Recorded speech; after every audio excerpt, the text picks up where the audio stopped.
torej v soboto prišel ven meme kovanec Trump, tako v nedeljo še Melania in s tem precej zbila vrednost Trumpu, kar so nekateri v industriji razumeli kot malo razvrednotenje industrije. Kaj je cilj tega kovanca, ne bi vedel povedati, ampak definitivno, kar pa je pa, da to je prvi predsednik v zgodovini, kateri je pač lansiral svoj kovanec, torej meme coin, na blockchainu. Kaj lahko to pomeni za celotno industrijo? Trump preko svoje platforme investiral v pravi kripto, namreč v Chainlink, Aave in pa Ethereum. Je pa šef Feda zelo jasno povedal, da trenutno možnosti ni, da bi bile rezerve v kakršnikoli kriptovaluti. Vedno več ljudi se ponovno seli v zlato. Preko 2 milijarde je bilo likvidiranih sredstev, predvsem tistih stav z vzvodi. Sploh altcoini so zelo na nizkih nivojih, že dolgo se ne premikajo, ko se predvsem navzdol. Jaz mislim, da v enem trenutku bodo mali vlagatelji bili presenečeni, ko bo se začela sezona altcoinov. Kaj lahko torej pričakujemo v naslednjih, recimo, dobrih 4 mesecih? Pozdravljeni ponovno v podcastu Inkrementu. Moje ime je Katarina Matejčič, danes pa gostim dva gosta, in sicer Benjamina Samotorčana in pa Aleša Trčka, oba iz družbe Inkrementum. Lepo pozdravljena. Pozdravljena. Današnja tema pa, glede na to, da je začetek leta, malo pregleda, kaj se nam je do zdaj že zgodilo, ali smo dosegli pričakovanja ali morda bolj razočaranje. Malo se bova vrnila tudi na to, kaj sva v zadnjem podcastu lani povedala, in pa seveda, kaj nas čaka v nadaljevanju leta. Konec koncev imamo še več kot 10 mesecev. Torej, da začnemo, mesec in pol približno. Če tako na grobo ocenimo, je to presenečenje, razočaranje, to, kar se je do zdaj zgodilo, veliko se je pričakovalo. Prvih nekaj dni novega leta, vse kar kipelo bi lahko rekli. Zdaj smo malo druge, torej groba ocena telih prvih 45 dni, recimo. Ja, tako kot si že sama napovedala, in na inauguraciji Trump za eno besedo ni menil kripta in trg je v bistvu ne odreagiral. V prejšnjem podcastu sem omenil, da če bo omenil Bitcoin ali pa kriptovalute, bi lahko pognal trg v lepo rast. Tega ni naredil, ga tudi razumem, zakaj ne. Na drugi strani se je pa pričakovalo, če ne bo omenil kripta, da se lahko to smatra kot sell the news in nek padec kripto trga, vendar se tudi to ni zgodilo. Do padca je prišlo malenkost kasneje tudi zaradi Trumpa, tako da če bi zdaj mogel oceniti, ali smo razočarani ali presenečeni, se ne bi mogel odločiti za nobeno stvar, tako da trg je ostal tam nekje, kot je zapustil prejšnje leto, tako da zdaj lahko rečem, da konsolidira v nekem območju podpore in odpore, in ta trenutek je potrpežljivost največji donos. Zakaj ga ni omenil? Rekel si, razumem ga, da ni omenil. Trump namreč ni ravno znan po svojih premišljenih, pretehtanih izjavah, reče približno, kar mu pade na pamet, in tudi prvi dan oziroma inauguracija in takoj potem ni bila nič drugačna. Ogromno nekih ukazov je podpisal, tako rekoč priključil Kanado v Ameriki, pa spremenil zalive v ameriške in podobno. Ni znan po tem, da tuhta in razmišlja, kako bodo vsi ostali odreagirali. Tle recimo pa res niti z besedo, ničesar. Ja, njegovi ukazi, ki jih je podpisal, so bili kar rigorozni, tako da kar kaj pa zdaj, pa Panama, pa vse, Pa Grenlandija, pa ni, da ni, ne?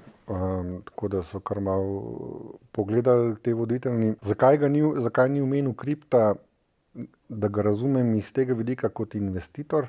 Se pravi, če kani Amerika svoje rezerve investirati v kripto, si želi tega, da bi po čim nižjih cenah vstopila na ta trg. Torej, če bi Trump zdaj na veliki zvon obesil v Amerikah, bo kupovala devizne oziroma državne rezerve, investirala v Bitcoin, potem bi to sprožili rast in bi v bistvu drago kupovali. Tako, kar pa ni omenil, in z tega vidika smatram za to potezo kot pametno, kot veliki investitor se tako mora obnašati.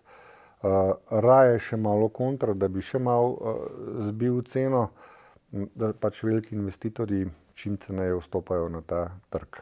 Seveda mali so lahko iz tega vidika malce razočarani, vendar, kot sem rekel, potrpežljivost je tista, in tudi to sem v prejšnjem podcastu omenil, da bomo prisiljeni oziroma bomo imeli kar veliko ver za preskočiti sploh te volatilnosti, ki je sploh značilna za kriptotrg, tako da tukaj bo treba biti kar močen. No, tako. Ni ga omenil kljub temu, da je 2 dni prej, torej v soboto, prišel ven mem kovanec Trump, tako v nedeljo še Melania in s tem precej zbila vrednost Trumpu, kar so nekateri v industriji razumeli kot malo razvrednotenje industrije, če pridejo ti tako imenovani mini kovanci, ki res ne temeljijo na nobeni dejanski osnovi, nimajo neke teže, da celo industrijo nekako malo razvrednotijo in da tudi taki kovanci na pol, mim kovanci, niso ravno nek znak, to je neka resna industrija, ki jo je treba jemati enakovredno vedno večjim drugim stvarem. Kaj je cilj tega kovanca, ne bi vedel povedati, ampak definitivno, kar pa je pa, da to je prvi predsednik v zgodovini, kateri je pač lansiral svoj kovanec, torej meme coin, na blockchainu. Kaj lahko to pomeni za celotno industrijo? Mislim, da kar neko širšo uporabo blockchaina morda, prepoznavnost, pač govorilo se je po celem svetu o tem. Tako da definitivno je novica letela naokoli. Kaj bo za naprej s tem kovancem, noben ne ve, se bomo videli še, kaj se skupaj se bo zgodilo, ampak za mene pač je to neka pozitivna novica na nek način.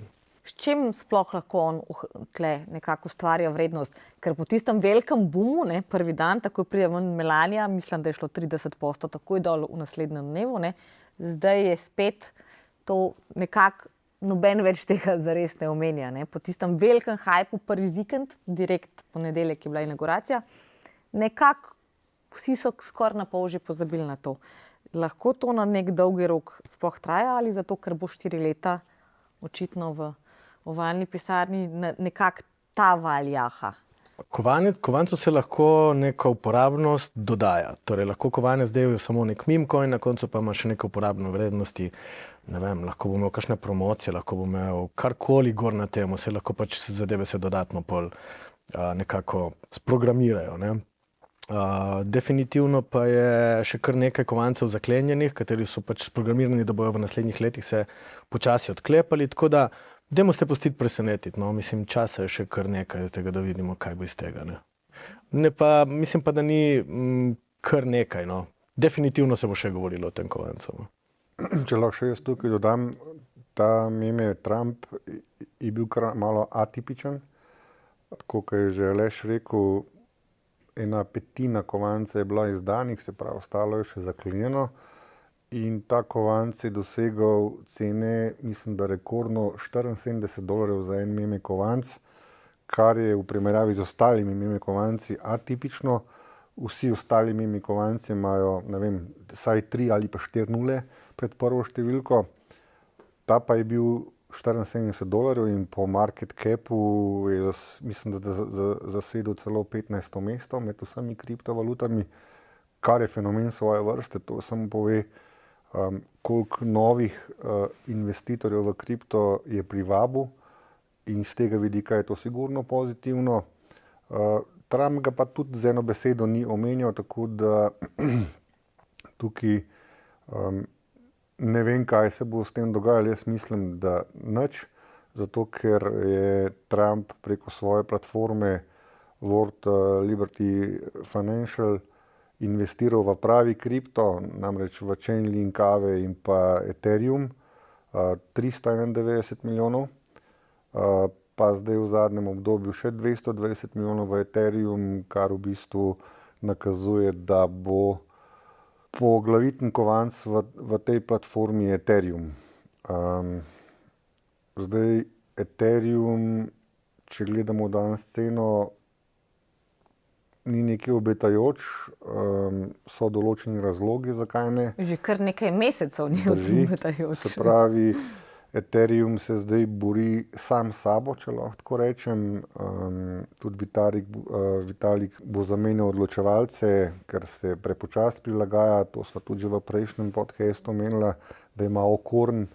In tukaj, če bojo pač znižali zdaj te gese oziroma stroške transakcij, da se bo zadeva začela hitreje premikati, bo to zelo v redu.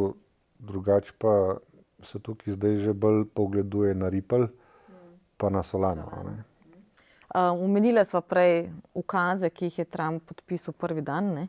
Kar precej jih je bilo, če že ni omenil kripta v samem govoru, so pa ljudje pričakovali, da bo mogoče kakšen ukaz vezan na to podpisal. In sicer je podpisal ukaz, ki se nanaša na spodbujanje razvoja umetne inteligence in industrije kriptovalut, pri čemer je pri AI šel zelo konkretno. Šli so z direktno številko 500 milijard evrov, tudi bilo jasno, kdo, kako in zakaj.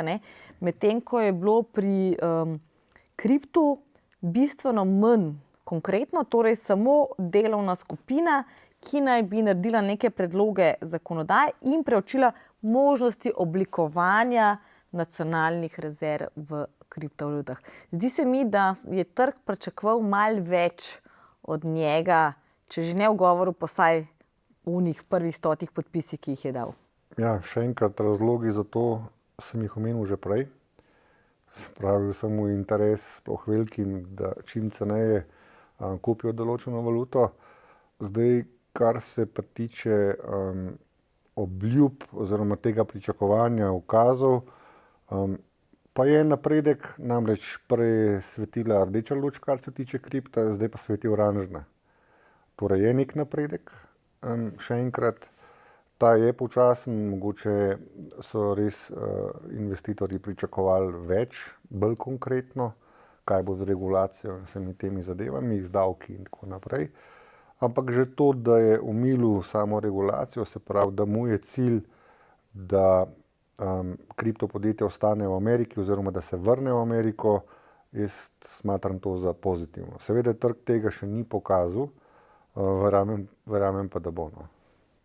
Je pa šef Feda zelo jasno povedal, da trenutno možnosti, taka zakonodaja, kot v tem trenutku obstaja, ni, da bi bile rezerve v kakršnikoli kriptovaluti.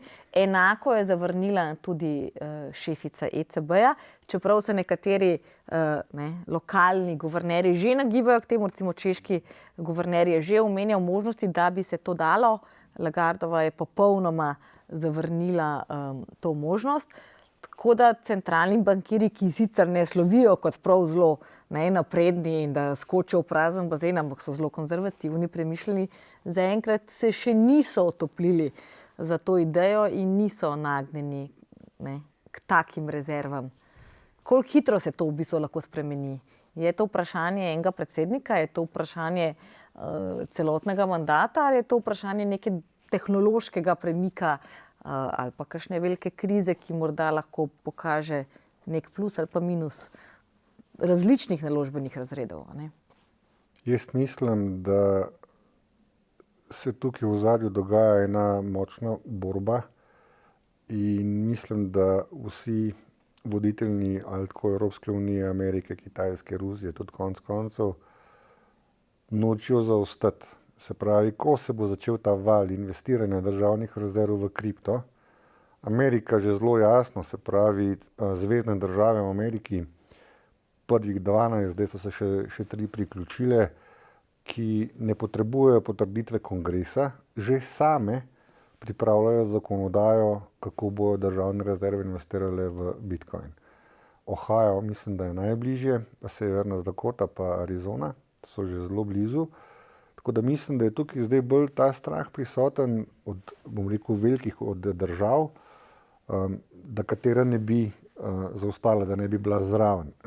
Ker se bo to začel, jaz ne vem, kdo ne bi pol investiral v Bitcoin. Tako da zdaj Evropska centralna banka izda zakonodajo Majka, ki bo regulirala kriptotrg. Se pravi, oni so seznanjeni s tem, pripravili so regulativo, ker pač v Evropi je treba vse regulirati, in tudi češki predsednik centralne banke, ne, Petr Pavel, se je uskladil z zakonodajo Mika in on je tudi že podpisal zakon, da lahko češka centralna banka 5% svojih rezerv investira v Bitcoin. To bi znašalo nekje 7 milijard, da bi šlo lahko v Bitcoin.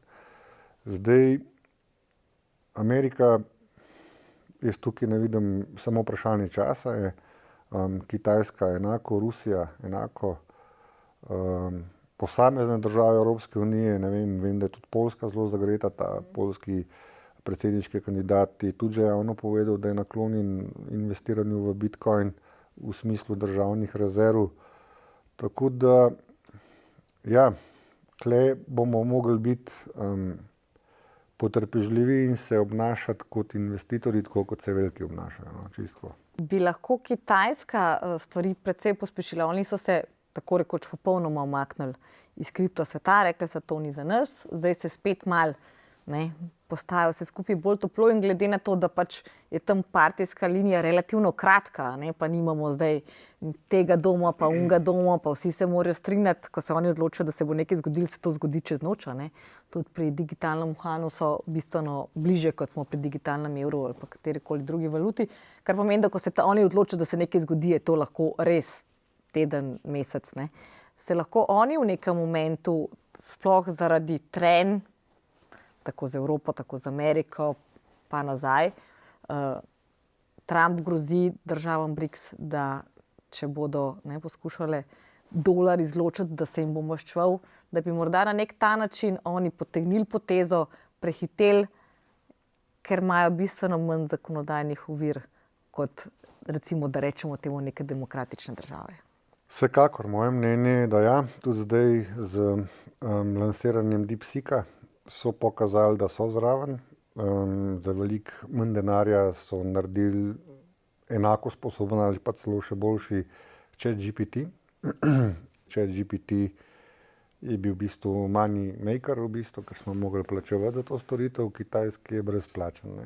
Tako da tukaj se je tudi zdaj razplantela, spet so tukaj zdaj neke špekulacije, lahko zaupamo Kitajcem svoje podatke oziroma te zadeve, tako da to bo tudi najdel so že neke bage, kako se je dal hitro noter prijeti tam, kjer se ne bi smelo. No in potem v bistvu so tudi v Ameriki že odreagirali na to, tako da so spet, mislim, da je 7 novih ChatGPT-ov prišlo, tudi Google je dal novega in tako naprej. Tako da tle bo vedno potekala ena borba, kdo je boljši, kdo je hitrejši, kdo je močnejši. Predvsem bi pa tukaj poudaril, da decentraliziranost je tista, ki je ključna za kriptotrg. Se pravi, z regulacijami, predvsem v Evropi, se že posega v to področje, da bi obvladovali kriptoprojekte. Kriptoprojekti, ki se še razvijajo, se morajo prilagoditi zakonodaji in tukaj je en poskus centralizacije kriptotrga, kar ni v redu, oziroma bistvo kriptotrga je decentraliziranost, se pravi Bitcoin, ki nima lastnika, še danes ne vejo, kdo je avtor, kdo ga je skreiral in ne znajo potrkati nikamor, dočim ti mali projekti, Ripple recimo, ki je centralna, se pravi je obvladljiv. Torej, bojo spet velike korporacije, velike inštitucije vplivale, kaj se bo dejansko dogajalo. To pa ni bistvo kripta. Mi hočemo decentralizirane finance, se pravi, da nihče od posameznikov, vlad, držav, diktatorjev, če hočeš, ne more vplivati na to decentralizirano financiranje, recimo. Pa vendarle, geopolitične razmere so v zadnjih letih vedno bolj pomembne. Vsako leto, ko se pogovarjamo, kaj nas čaka, vsi analitiki rečejo geopolitika, to je prva stvar.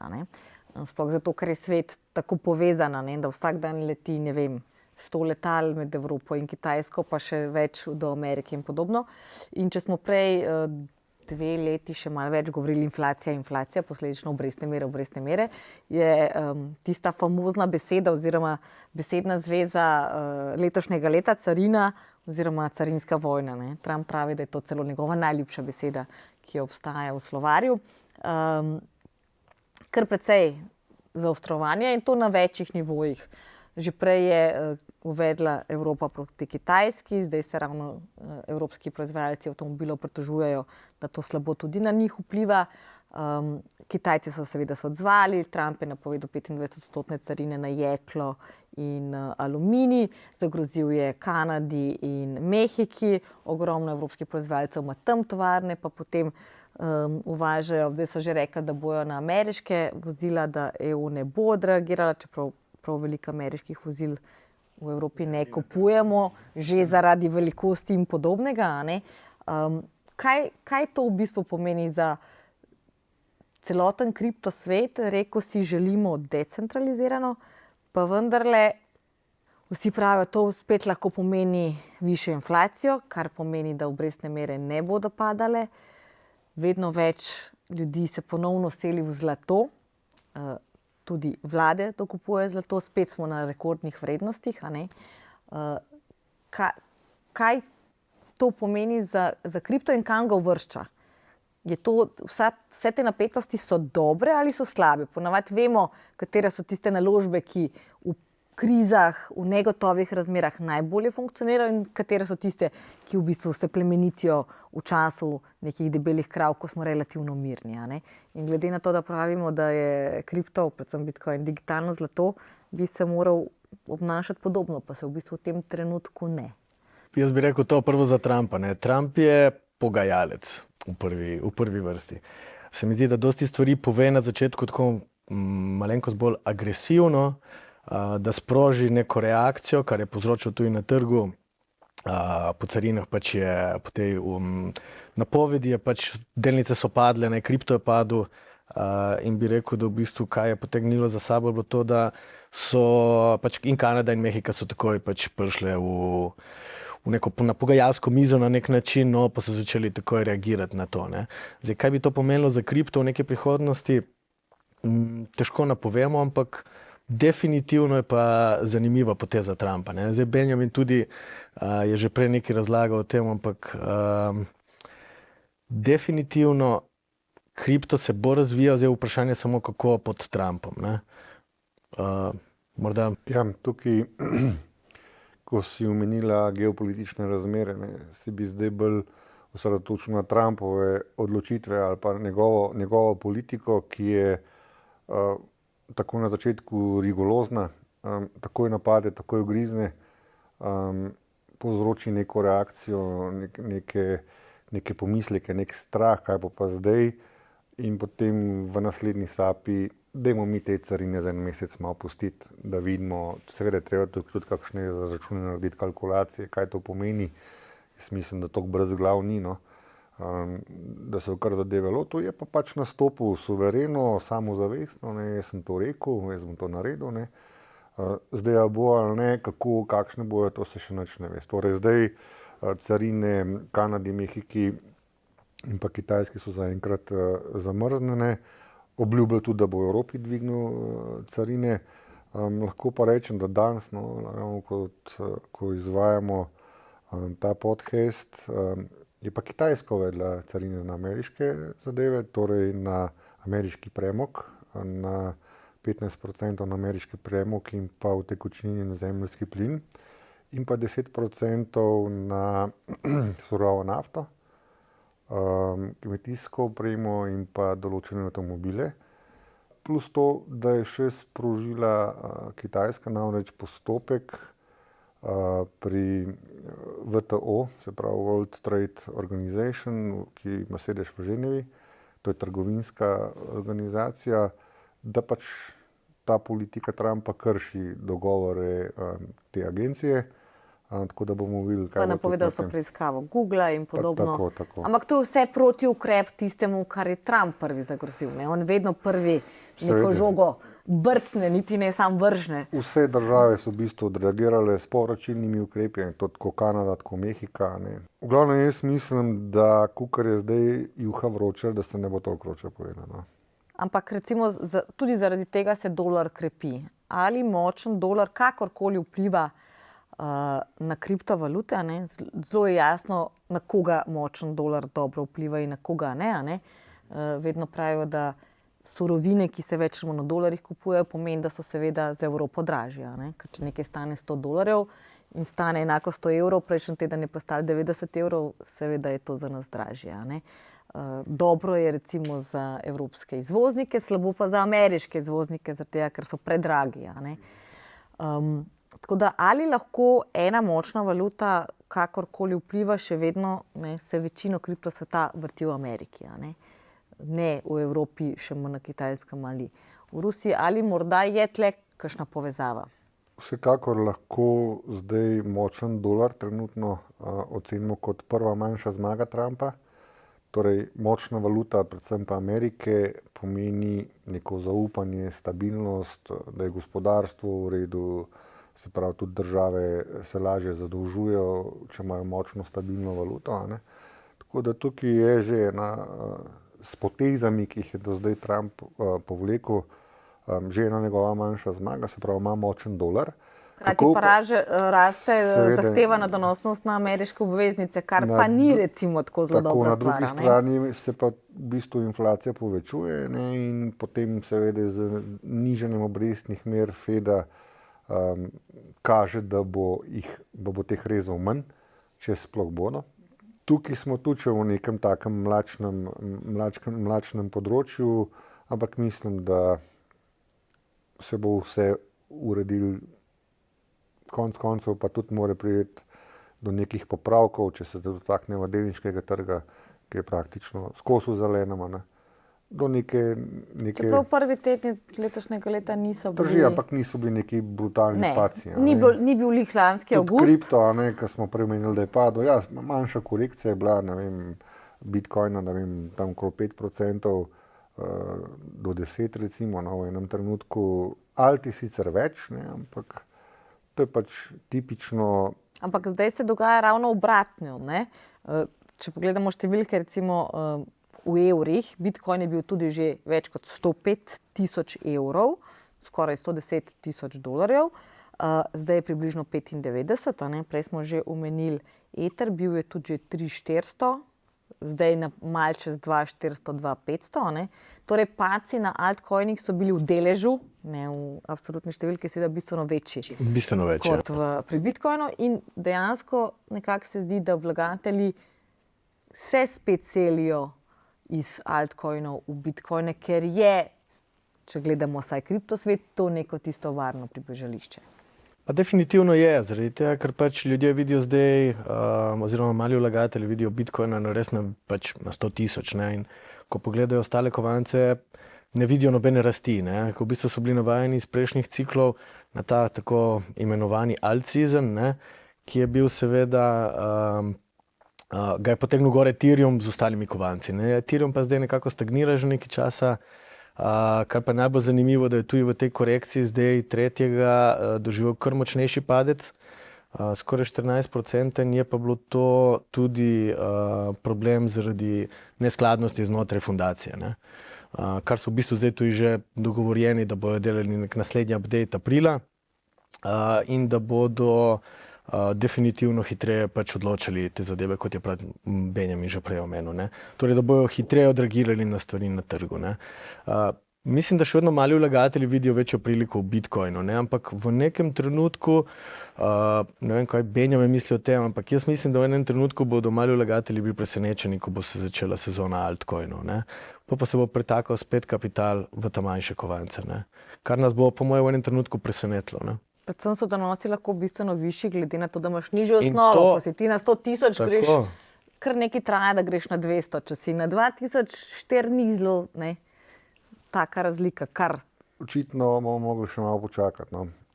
Seveda alternativa oziroma alternativni projekti imajo dodano vrednost, seveda tisti pravi, ki imajo neko realno osnovo, v primerjavi recimo z meme kovancem, ki pač ne izboljšujejo nič.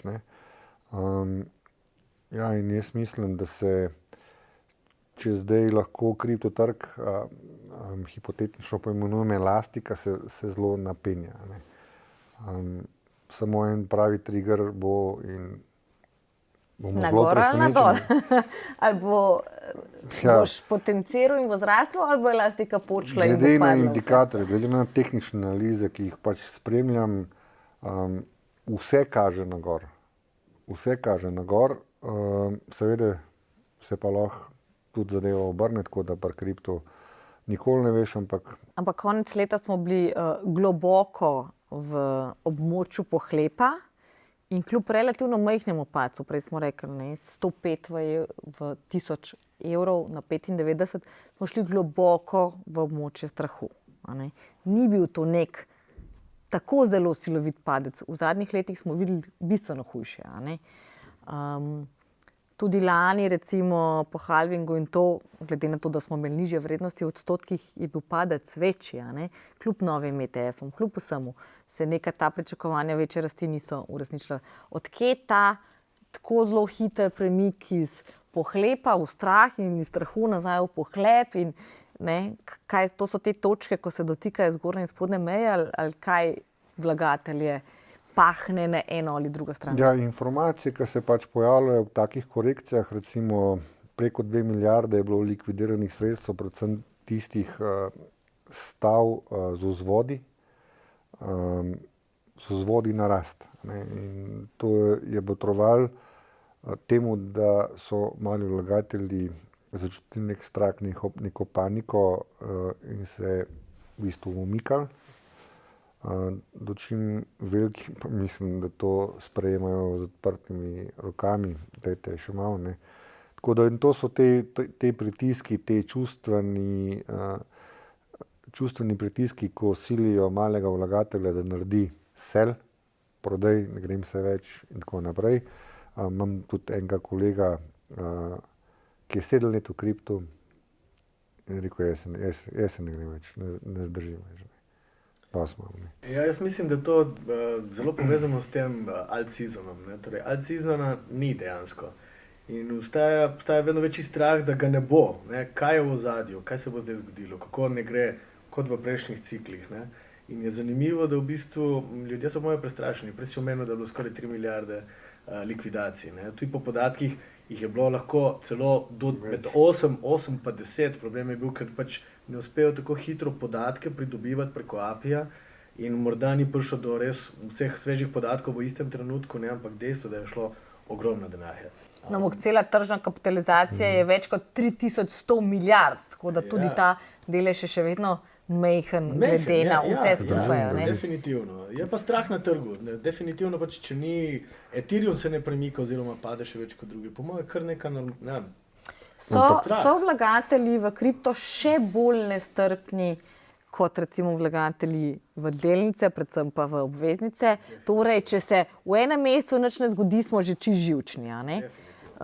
Ker se mi zdi, da seveda trg se dnevno odziva na vsako novico, ena objava rezultatov, en nekaj da na X, nekaj objavi, ampak se mi zdi, da... Jaz mislim, da niso nestrpni, ampak da so bolj dolgočasni, ker dejansko sam sem že v kriptu od leta 2016, po padcu leta 2022 skozi spodbujam ljudi, da ne vstopajo na kriptotrg po ugodnih vstopnih točkah, učim jih tega in seveda nekdo, ki je že 2 leti investiral, me zdaj sprašuje, kdaj pa bo to, se pravi, naveličani so vlagatelji bolj kot neočakani oziroma nestrpni in zdaj so na največji preizkušnji. Kaj pa bi jih zadovoljilo? Kaj bi se moralo zgoditi, da bi minila jih ta naveličanost? Ja, neka lepa rast, vsekakor. Nek premik, neko zeleno obdobje, ko gledaš na račune. Če smo imeli julija 62 000, pol je šlo na 48, zdaj smo bili pa že čez 100. Ja, ampak je samo na Bitcoinu, ne? Če ostali zaostajajo in ljudje čakajo, pa če mislim, da je ogromno... To je polletni nek časovni interval. Mislim, če gledamo zdaj alternativne projekte, ne, mislim, zelo dober, da so preživeli, ker vsakič, ko je Bitcoin naredil korekcijo, so alti krat 3 rušili sploh avgusta prejšnje leto. Ne. To je bilo noro, 50%. 5. avgust je bil, ja. Tudi zdaj, spet 30, ne, pa niso toliko zrastli nazaj. Ne. Čeprav jaz mislim, da tukaj smo res investitorji, predvsem mali, no, na preizkušnjah. In zdaj, kot sem že rekel, pa ne pač bom še kdaj, potrpežljivost je momentalno največji donos. Ja, in to je ključna zadeva. Jaz bi dodal še tle eno stvar. Pogledal bi za naslednje 5, 10, 15 let, kaj se bo dogajalo v kriptu in predvsem iz vidika tokenizacije. Ne, torej tokenizacija pomeni, da bomo v prihodnosti lahko videli delnice, obveznice in tudi neke druge oblike investicij na blockchainu. Bomo deležni dobičkov, bomo deležni solastništva, bomo deležni ne vem, recimo tudi pri nekih nepremičninah. Celo nepremičnine bomo lahko dali na blockchain, bomo za en majhen košček kupili te nepremičnine in bomo bili deležni teh dobičkov, ki jih ustvarjajo z najemom ali pa kaj takega. In če pogledamo toliko naprej, mislim, da tu je prihodnost jasna. Želijo si, tudi Hong Kong je že izdal recimo 10 milijonov obveznic na blockchainu kot testno in je projekt bil zelo uspešen. Tako da mislim, da tudi v Aziji ne čakajo, ampak se pripravljajo, testirajo stvari in projekti, ki bodo res dobri projekti, bojo v enem trenutku, po moje, kar uspešni. Ne? In bo kripto, dejansko neka revolucija se dogaja. No? Mislim, da bo celotna finančna industrija potekala na blockchainu, če lahko tako rečemo. Ne vemo še v kakšni obliki točno, ne vemo točno, kako bo izgledalo, ampak nakazuje točno na kaj takega. No? Zelo, zelo, zelo v to smer gremo. Prej sem že omenil, da je več pozitivnih informacij strani institucij. V poštnih nabiralnikih je nemalo prošenj za nove kriptoprodukte. Se pravi, tukaj vidijo priložnost, potencial, hočejo biti zraven, tako da regulatorji bi imeli res veliko dela z odobritvami, a ja to, a ja ne. Tako da tukaj je prihodnost, kakšna bo, kdaj bo, bomo pač mogli počakati, ampak mislim pa, da je, če se zdaj lahko navežem na obdobje interneta, ko smo se srečavali z internetom, je bilo enako, se pravi, nič ni bilo definirano, kako nam bo internet spremenil življenje, ne, kar se je takrat govorilo, oziroma način življenja. Vsi smo mahali, kaj je to neuporabno in tako naprej. No, Jeff Bezos je pa videl priložnost tukaj, ne, in ustanovil spletno trgovino Amazon. Leta 1997 so bile izdane prve delnice Amazona in če bi takrat investirali v delnico Amazona, sicer je zdaj že neko obdobje preteklo, ne, ampak ja, so tukaj 20% donosi. Da ravno v tistem obdobju so vlagatelje močno bolele glave, ker po 3 letih zelo konstantne rasti je pa potem ta pika.com balonček ne sam počel, ampak dobesedno eksplodiral, tako da dostakrat neke nove stvari imajo hkrati nek, za kratek čas, nek upad. Pogledali graf, ki se izrisuje v tej časovni dobi, odkar Amazon obstaja, delnica, je lep. Ampak če pogledaš na začetku, je pa to slika kripta. Močna rast, močen padec. To so bili tudi 90, več kot 90% padci. Enako kot v kriptu, oziroma vsaka tehnologija, ki je nova, je deležna tega. Ne.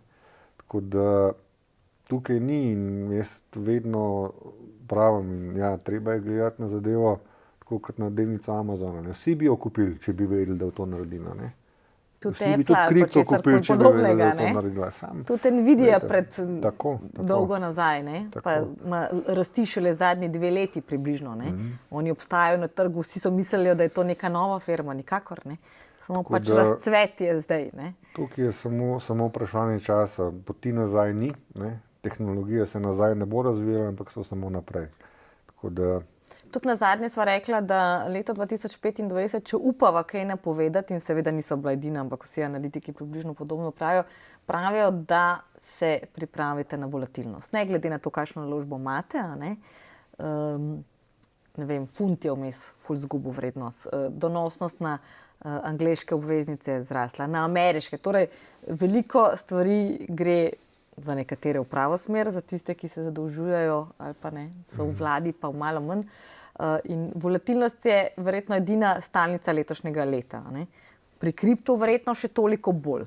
Vsi opozarjate, 25 ne paničart, če ti en teden ne, se ti nekaj gre v rdeče. Zakaj ljudje tega še vedno ne razumejo? Sploh glede na to, da to že dolgo vsi opozarjajo, karkoli prebereš za kakršnokoli naložbo, ne, tudi tam sem jih brala, pa je bilo, ali je zlato na vrhuncu. Ja, če je na vrhuncu, potem običajno saj neka korekcija sledi, ne, kakorkoli pogledaš, nekaj vedno je, ne gre nič samo gor, vedno pride korekcija. Na dolgi rok, kot si rekel, če pogledaš premico, linearno je takole, ne, če bi pa pogledal, je pa verjetno vmes takole. Definitivno izrazita volatilnost kot pri kriptu, če gremo pogledati statistično pa za nazaj.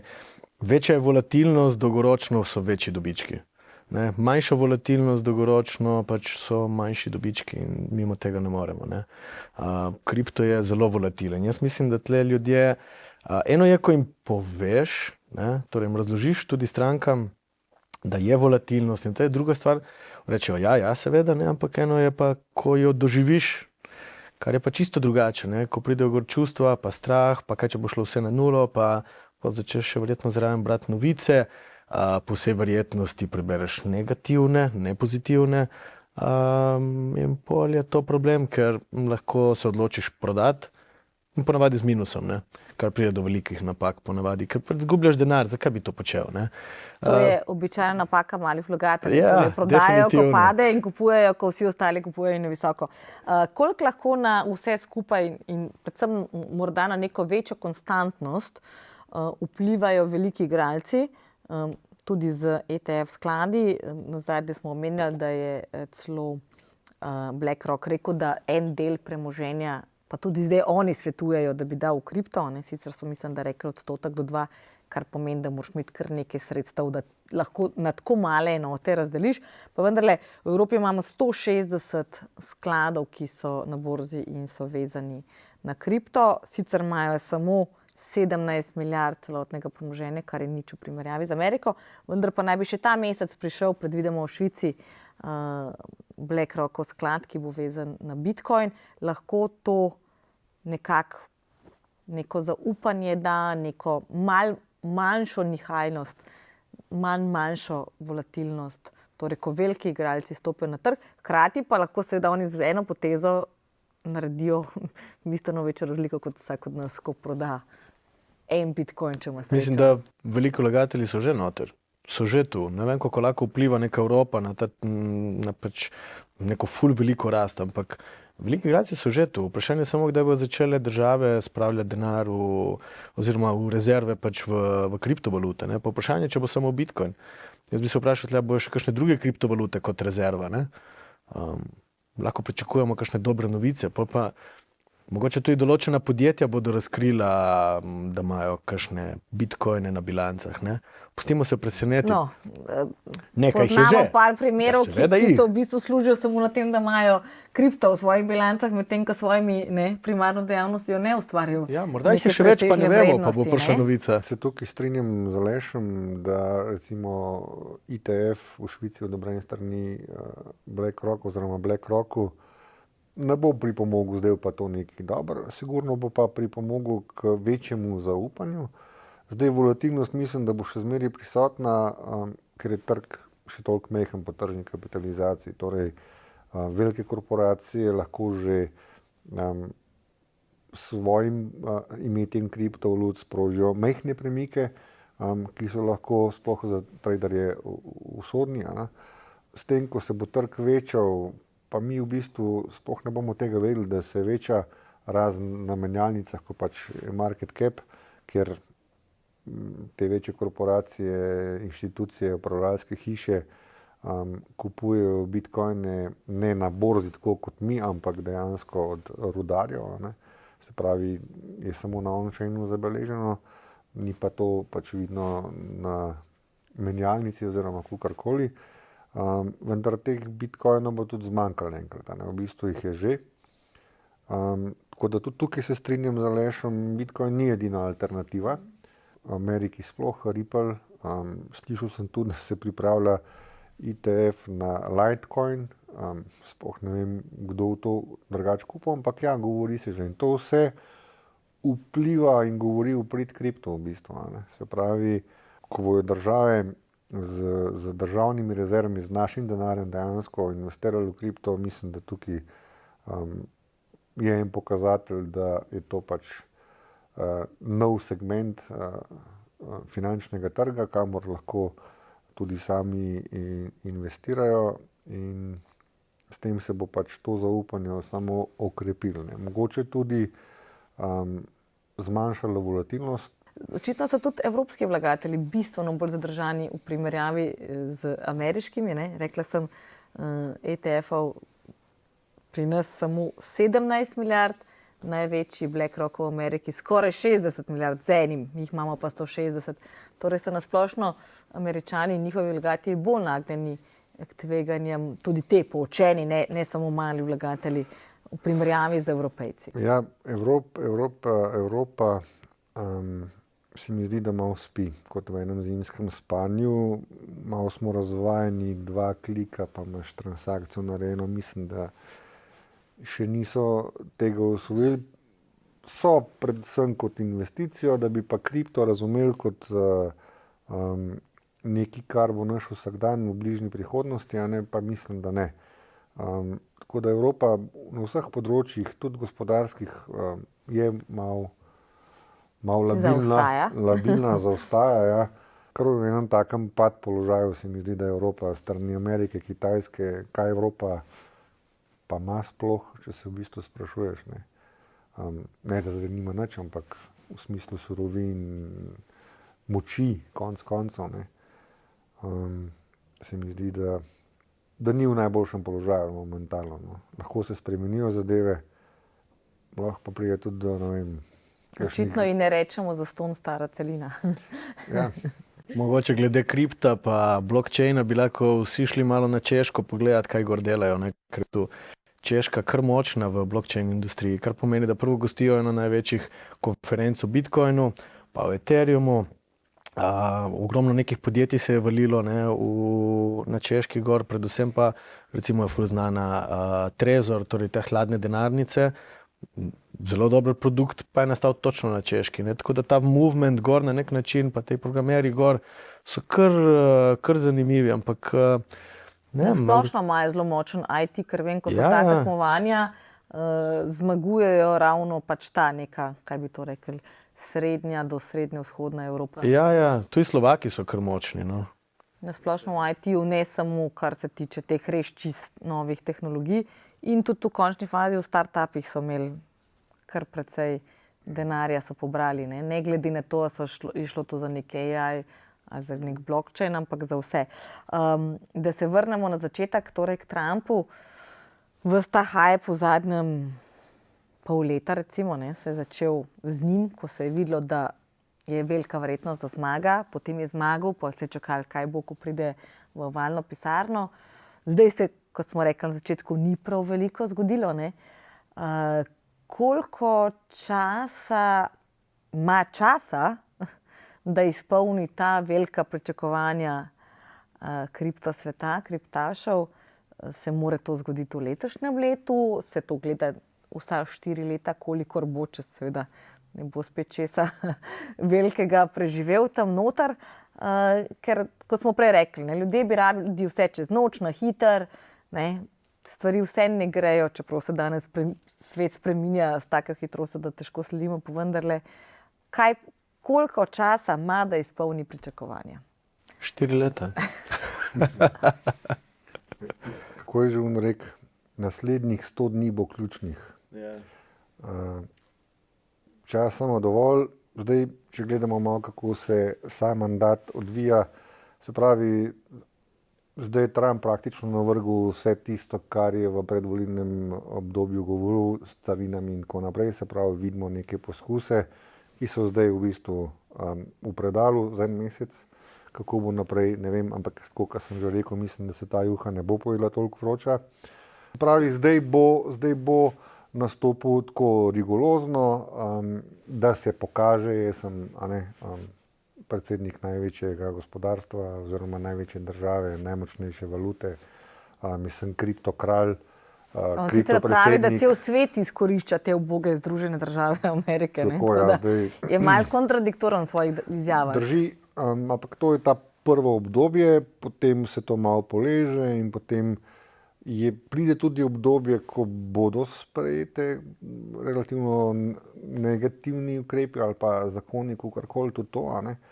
In potem že spet priprava na naslednje volitve. Tako da še enkrat, trgi bodo bolj volatilni ravno zaradi politike, ki jo izvaja Trump, nepričakovanih izjav, nepričakovanih potez. Čeprav na nek način je bilo to pričakovano, ampak je bilo tudi pričakovano, da bo kripto, pa ni nič. Ne. Ampak, kot sem rekel, z razlogom po moje, tako da pač mi moramo biti samo potrpežljivi, umirjeni, se mogoče malo nasmejati ob kakšnem popravku in tako naprej. Zdaj, še enkrat, institucije, pokojninski skladi, banke, zavarovalnice, to je vse pro kripto. Tukaj se res pripravlja pozitivno, da čim mali vlagatelj je pa ta trenutek prestrašen kot miško sreča mačko. Še eno stvar bi jaz dodal glede Trumpa. Postavil je tudi kriptocarja, ne? Torej Dave Sachs, kateri ne smemo pozabiti, da je bil en od prvih zaposlenih v PayPalu, ne? Torej sodeloval pri postavitvi tega podjetja in pri produktu in je bil zelo, zelo, zelo uspešen. Kar pomeni, da je pripomogel v širši rabi te, bomo rekel, novodobnega načina plačevanja, ne, digitalni obliki in je trenutno postavljen na mesto, kjer pač lahko zelo ogromno vpliva na kriptotrg. Ne. Pustimo se preseneti, dajmo čas v čas, pa ne smemo pozabiti, da so zdaj cene res nizke. Ne. Kaj torej lahko rečemo za recimo obdobje do poletja, da ne bomo šli predaleč, pa pogledali celo letošnje leto, a ne? Ampak recimo, da februar je itak zelo kratek, tako da nekako smo tam. Imamo še recimo do poletnih počitnic čez 4 mesece. Rekel si, sploh altcoini so zelo na nizkih nivojih, že dolgo se ne premikajo, ko se predvsem navzdol, bistveno manj navzgor. Ne? Vrnejo se tam, kjer so bili. Če se, ne. V bistvu je bil Bitcoin edini, ki je res v zadnje pol leta izjemno rastel, a ne. Kaj lahko torej pričakujemo v naslednjih recimo dobrih 4 mesecih? Bomo videli kakšen popravek predvsem navzgor, torej da vlagatelji ne bodo neučakani, da ne bodo dolgočaseni, ampak da bodo veseli in navdušeni in morda zadovoljni s tistim, kar bodo videli v svoji hladni ali topli denarnici. To obdobje bo odvisno tudi malo od geopolitičnih razmer, ne samo od Trumpa. Tukaj apeliram recimo oziroma se osredotočam na vojno Rusija-Ukrajina, ki se lahko konča in to je lahko en zelo pozitiven signal. Lahko se tudi zaostri, ampak zaenkrat se govori, nimam preverjenih informacij, da se že nekako pogovarjajo oziroma pripravljajo na pogajanja. To je pa že dober znak.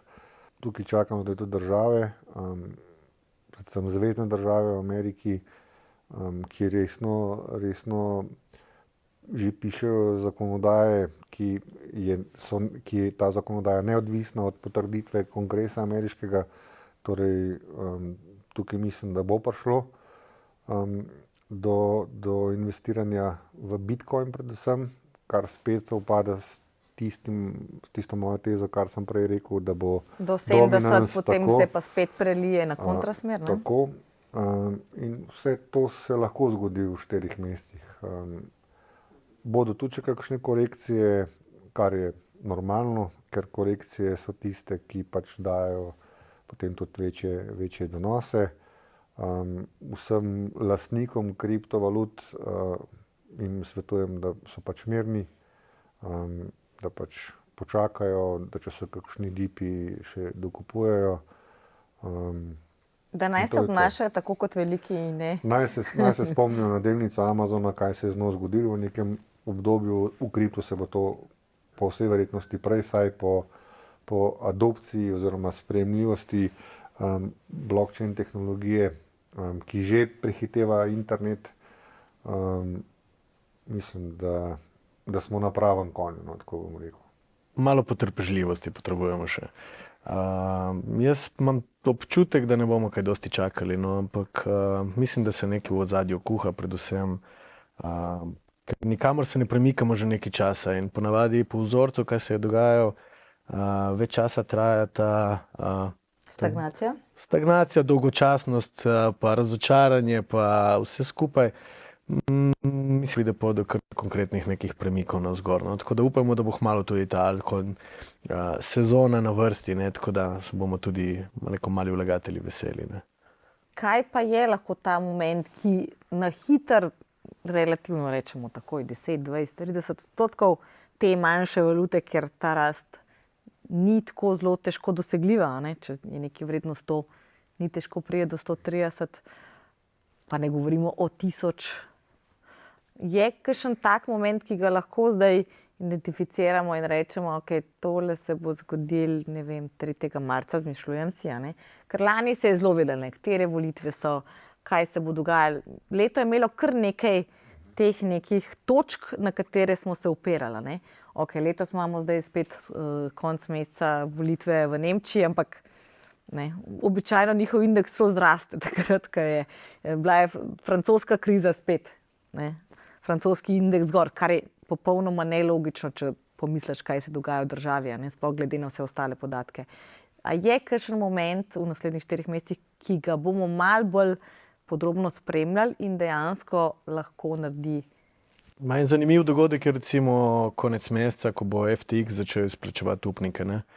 To je lahko mogoče kakšen zanimiv premik, mogoče kakšni vlagatelji bojo kaj dobrega naredili ali pa reinvestirali ali pa karkoli. Ampak ponavadi te dogodki so težko napovedljivi. Ne moreš jih napovedati. Ne? Tako je, ko se zgodijo, pol presenetijo vse, pa lahko sprožijo oziroma so kar, bo rekel, sprožilec konkretnih premikov. Ne vem, Benjamin, ti kaj misliš? Do ene pozitivne stvari bo prišlo, pa se bomo na naslednjem podcastu pogovarjali, do česa je prišlo. Težko je reči, lahko samo rečem, pozitivnih novic, pozitivnih povpraševanj strani velikih institucij, pokojninskih skladov, bank, centralnih bank, če hočete. Vse je pro-kripto in samo vprašanje časa je. Se pravi, da trg na podlagi teh informacij sploh še ni odreagiral dejansko. En trenutek bo prišel, ko bomo samo pogledali, po mojem. Kaj torej je kripto edini, kjer pričakovanja niso že ušteta v ceno, ne? Ker vedno pravimo, nekaj, kar se bo šele zgodilo, vlagatelji upoštevajo ceni danes, ali gre za delnico, ali gre za, ne? V bistvu, pričakovanja so že upoštevana, to, kar se šele bo zgodilo, se že ve. Čist laično bom rekel, ko bodo že vsi mali vlagatelji začeli obupali, takrat bo trg tresel. Ponavadi tako. Torej, ko smo na dnu, je največji odboj. Ko smo psihično, že prepričani, da vsega konca. Ko ljudje odnehajo, tako kot moj kolega, ki je 7 let vztrajal, pa je rekel, da ne morem več. Se pravi, ko ljudje... Upam, da je še vsaj na pikovo. Ja, ampak je rekel, da nima več živcev, nima več volje in enostavno. Ta nevolja, zakaj to še ni, to vsi tudi ljudje mogoče, oziroma mlajši investitorji, pa ne po letih, ampak po vstopu v kripto, mislijo, da je to kar čez noč, da bo to neki enormni donosi. Bodo, ampak jih je treba počakati, zaslužiti si jih je treba, tako bomo rekel.